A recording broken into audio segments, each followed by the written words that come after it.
Welcome to another episode of the Indiana Jones analyzing the F1. Let's make a quick recap of what we learned this weekend, or last past weekend, it's already Tuesday. On the Azerbaijan Grand Prix, we had an interesting race. Not really. What Azerbaijan or Baku is accustomed to be, um, it was quite fun. Like, no accidents, no overtakings as such. Like in other years, there would be like reversed grid and everybody was overtaking everybody. We didn't see this year anything very interesting aside from the safety cars or the virtual safety cars caused by the Ferraris, for example. We saw for the first time in a really long time orange and black flag that was shown to know that. But anyway, so the exit, Perez getting over Charles Leclerc, Carlos Sainz, disappointing race again until he had that issue with the brake precision or whatever. So it's still number 4. He was 0.4 off the pole position of Leclerc. And Perez is kind of the surprise of the season. I think nobody was expecting him to be there. They all knew he was good, but seeing how he was driving the Red Bull car last year, nobody expected him to be so close or even in front of Verstappen, even though at the end of the race it was the other way around. Anyway, so let's analyze. First thing, Ferrari has a really big problem with reliability. From all the people that went out of the race in Baku, there were 3 Ferrari engines. Magnussen had a problem with the engine. Carlos Sainz had a problem, not with the engine, but with something else, hydraulics. And the other one is the biggest disappointment. There was a safety car, they changed the strategy. He wasn't supposed to be the good strategy. They were faster than many people expected. And then when in theory he was going to fight for the victory, this happened.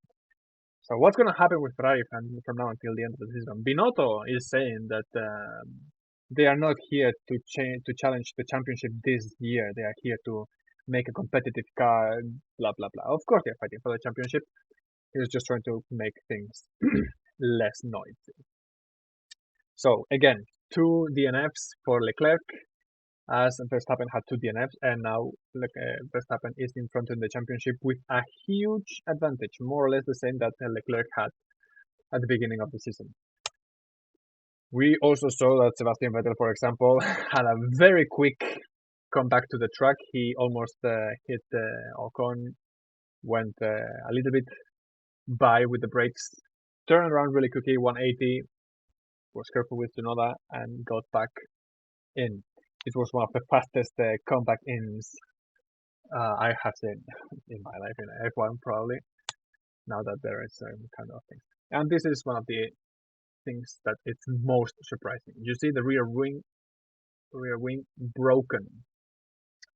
What does this mean? Are the rear wings safe? We saw Red Bull cars already with DRS problems. They was not opening, failing. Now we see the sister Red Bull car, like with the rear wing broken. What's going on with that? Is it safe?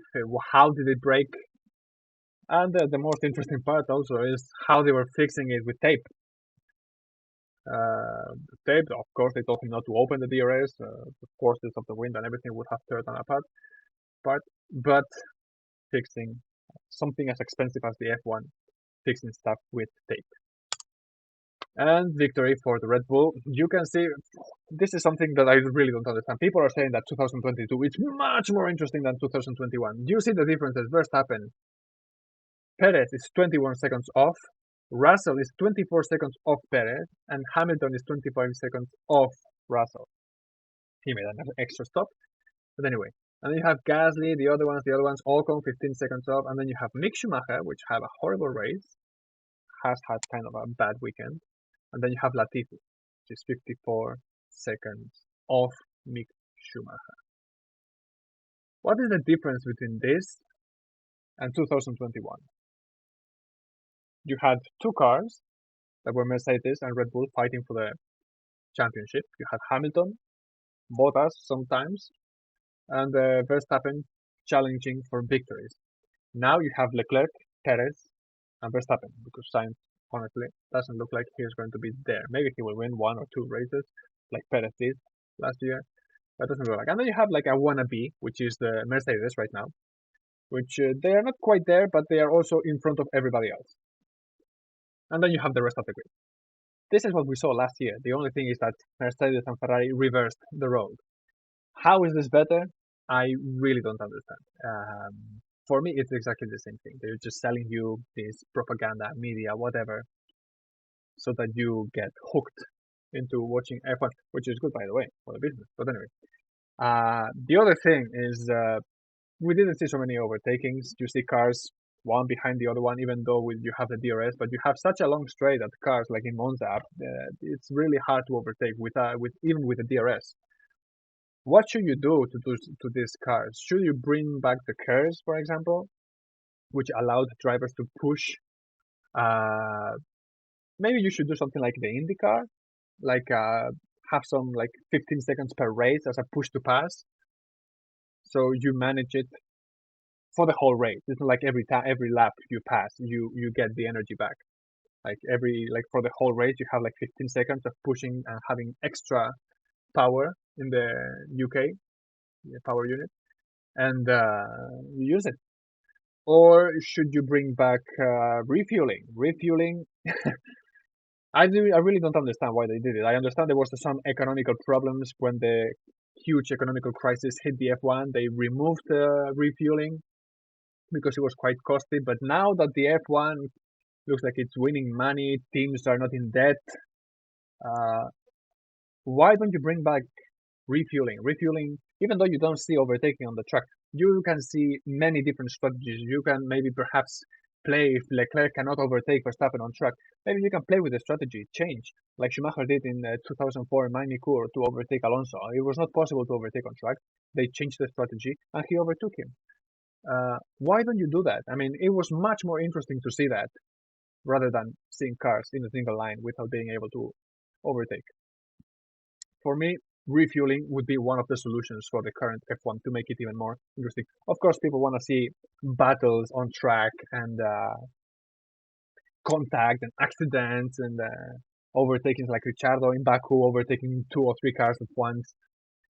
You want to see that, but you also want to see interesting races, people going to different strategies, starting in pole, maybe the third one, Leclerc or Verstappen, seeing that they are not in pole, maybe they will go longer in a stint. I mean, there are so many things that refueling could bring, but that is something that the FIA and Liberty should study, which I don't think they will. Anyway, so this was the race. You can see the distance between it's huge. Fastest lap, Sergio Perez, another point for them. So did I guess? Well, 1, 2, I did guess. I think it's one of the rare times that I guessed. Out KO, George Russell I didn't get. Alonso was 7th, Pierre Gasly was not there. So I only guessed the first 2. And the pole, honestly, I thought it was going to be a Red Bull domination and Ferrari surprised in this racetrack as well. What does this mean? That looks like Ferrari and Red Bull have kind of a equal car, even though the Red Bull is a bit fast on the straights. So looks like it's going to be an interesting season if Ferrari can stop the reliability issues. This is how the championship stands right now. Leclerc lost the championship lead in 3 races where he was supposed to win and he lost it. In Barcelona, Catalonia Grand Prix, he was first, dominating, 0. Monaco, he was supposed to win. They made a huge mistake in the strategy and he got a 4th. And now, another 0 when Verstappen won. 50 points for Verstappen, 0 points for Charles Leclerc. Perez is over him right now. George Russell overtook already Carlos Sainz, who was going to say that the Mercedes at the beginning of the season was going to be there, and if he's not very careful, Hamilton might overtake him as well.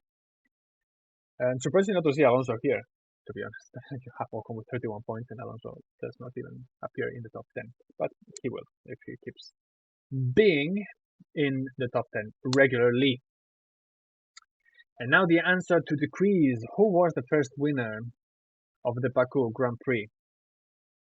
Was it Vettel, Rosberg, Ricciardo, Verstappen, or Hamilton? Well, the answer is Daniel Ricciardo was the first winner with a Red Bull. So, tomorrow I will make an episode for the silly season. As per usual, it's a Wednesday, things are getting confirmed. And then the preview for the Canadian Grand Prix, which is going to be more or less like Baku or Monaco. You can overtake, but there's only one place to overtake, which is the previous chicane to the finish line, which is where usually overtakes happen. See you then.